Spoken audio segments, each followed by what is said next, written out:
Hi hello friends, welcome to Saran kitchen. இப்போ நீங்கள் இந்த வீடியோவில் பார்க்க போகிறது ஹோம்மேட் பாஸ்தா எப்படி பண்ணலான்னு பார்க்கலாமா.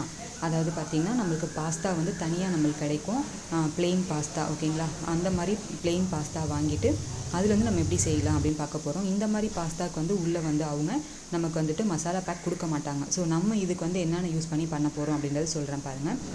இந்த மாதிரி ஒரு பாத்திரத்தில் தண்ணி ஆட் பண்ணிக்கோங்க. கொஞ்சம் கொதி வரும்போது லைட்டாக தண்ணி கொஞ்சம் சூடேறி கொதி வரும்போது இப்போ அந்த பாஸ்தாவை ஆட் பண்ணிக்கோங்க. 2லேருந்து ஒரு 3 ஸ்பூன் அளவுக்கு ஆயில் ஊற்றிக்கோங்க. இப்போ இது கூடவே தேவையான அளவு லைட்டாக உப்பு ஆட் பண்ணிட்டீங்கன்னா இது நல்லா கொஞ்சம் வேகட்டும். எதுக்கு வந்து நம்ம எண்ணெய் ஆட் பண்ணோன்னு பார்த்தீங்கன்னா, இந்த மாதிரி கொதி வந்து நம்ம வடிகட்டுவோம், இதை தண்ணி இல்லாமல் நம்ம எடுத்துக்கணும் அப்படின்னு சொல்லிட்டு. அந்த பக்குவம் பண்ணும்போது நம்மளுக்கு பார்த்திங்கன்னா ஒன்றோட ஒன்று எல்லாம் ஒட்டி போயிடும். இந்த ஒட்டாமல் வரணும் அப்படின்றதுனால தான் நம்ம வந்துட்டு ஆயில் ஊற்றிக்கிறோம். ஸோ இந்த மாதிரி ஆயில் அப்ளை பண்ணி நம்ம இந்த மாதிரி ஃபில்டர் பண்ணி எடுத்துக்கிறோம். அப்படிங்கும்போது ஒன்றோட ஒன்று ஒட்டாமல் அழகாக கிடைக்கும்.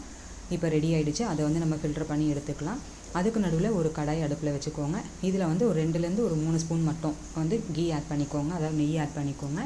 இது மெல்ட் ஆன உடனே இதில் பார்த்திங்கன்னா நம்ம ஃப்ரெஷ் க்ரீம் இதெல்லாமே ஆட் பண்ண போகிறோம். ஸோ என்னென்ன ஆட் பண்ணுறோம் அப்படின்றத உங்களுக்கு நான் சொல்கிறேன். இந்த கீ நல்லா மெல்ட் ஆன உடனேயே பாஸ்தா, நீங்கள் வந்து ஃபில்டர் பண்ணி வச்ச பாஸ்தா நல்லா ஆறுற வரைக்கும் ஆற விட்டுடுங்க.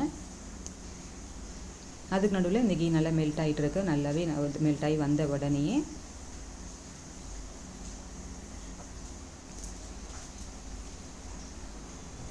பாஸ்தாவுக்கு வந்து நம்ம எப்போவுமே அந்த டொமேட்டோ சாஸ்ன்னு விற்கும் பார்த்தீங்களா, இந்த பாஸ்தாவுக்கு யூஸ் பண்ணுற டொமேட்டோ சாஸ் வாங்கிக்கோங்க.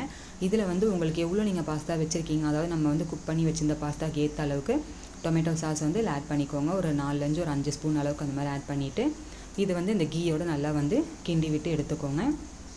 இது கூட ஃப்ரெஷ் க்ரீம் ஆட் பண்ணுறோம்.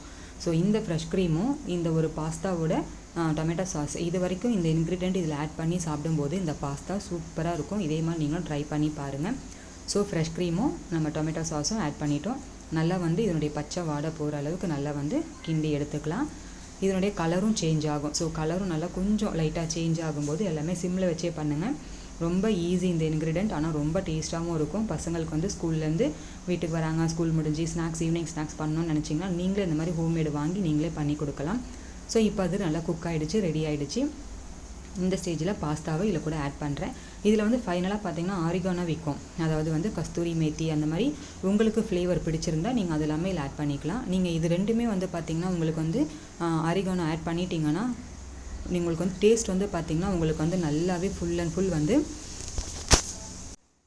பீஸா ஃப்ளேவரில் இருக்கும். உங்களுக்கு ரியலாக பீஸா சாப்பிட்ற மாதிரி அதனுடைய ஃப்ளேவரில் உங்களுக்கு அவ்வளோ சூப்பராக இருக்கும். ஸோ இப்போ 2 மினிட்ஸ் வந்து நல்லா திரும்பி இதை வச்சு நல்லா கிளறி எடுத்துக்க போகிறோம்.